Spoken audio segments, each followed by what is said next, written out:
What's up guys? Welcome back to my channel. Ngayon, pag-uusapan natin kung papaano ba gumawa ng Google account na maaari nating gamitin sa tinatawag natin na new normal. I am encouraging everyone, especially the learners and also the parents, to have your own Google account. Tandaan na, I encourage. Hindi ko sinabing require.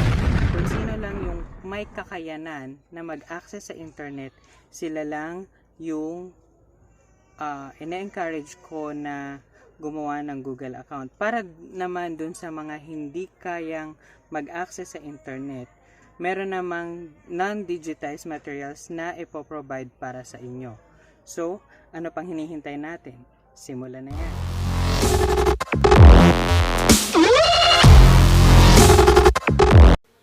So, nandito tayo ngayon sa desktop. Nakikita yung icon sa taskbar na Google. Pwede rin i-click ang Windows at i-search ang Google Chrome.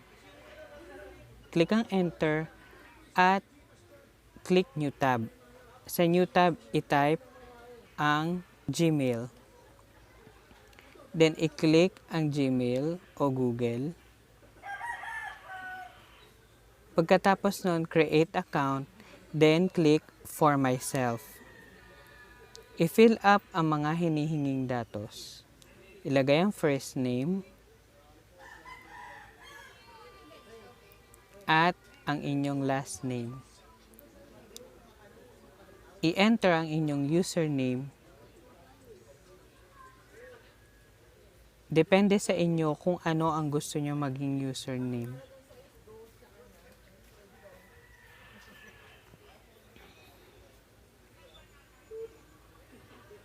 At i-enter ang inyong password.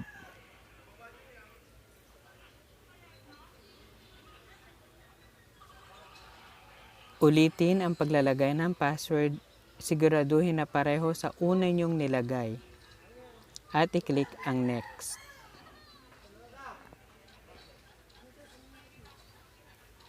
Kapag hindi available ang username, maaari kayong pumili o maglagay ng panibago.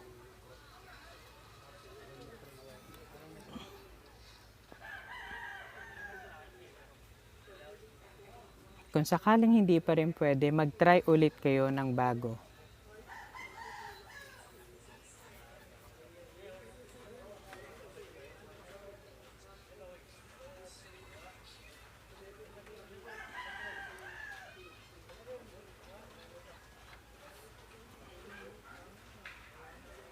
Try lang ng try, huwag niyong susukuan. At i-click ang Next. Sa puntong ito ay ilalagay natin kung ano yung valid na mobile number or cellphone number.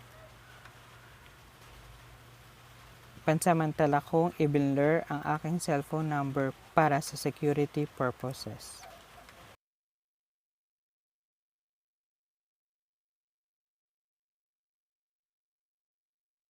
Sunod na ilagay ang araw ng kapanganakan, mauuna ang buwan, susunod ang araw, at ang taon. Ilagay din ang kasarian.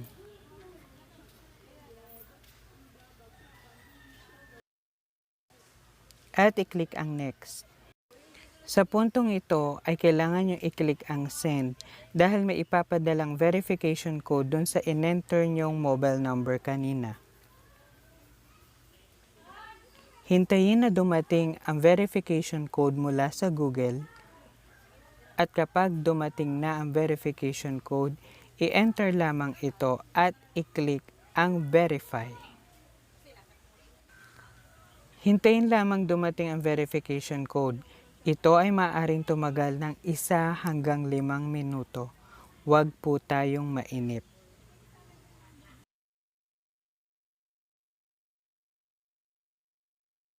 Sa puntong ito ay i-click po natin ang Yes, I'm in button. May kita po natin ang privacy and terms. Maaari nyo pong basahin. Scroll down. Pagka-scroll down, hanapin po ang I agree button at i-click ito. Maaari po itong tumagal base po sa bilis ng inyong internet connection. Kung medyo mabagal po, mas matagal po kayong maghihintay.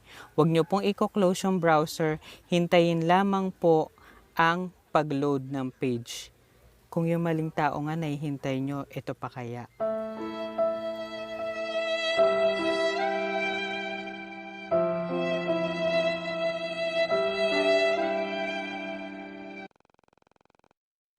So, ayan na. Congratulations! Meron ka ng Google account. Welcome to Google. So, ayan muna sa ngayon. I'll be discussing more online learning platforms. So, antabay lang. So, ayan guys. Ganun lang kadali gumawa ng Google account. On my next vid, I'll be discussing how to use the Google Classroom, one of the online learning platforms na pwede nating gamitin this coming school year. So, pwede yun yung maging online learning platform na gamitin natin this coming school year. Depende pa sa kung ano talaga ang iahain sa atin ng DepEd. So, hindi lang yon, may Kuiper School, may Moodle, depende kung saan tayo mas convenient gamitin. So, maraming salamat sa pananood. Sana may natutunan kayo. I'll see you in my next vid. That's all for now. Peace.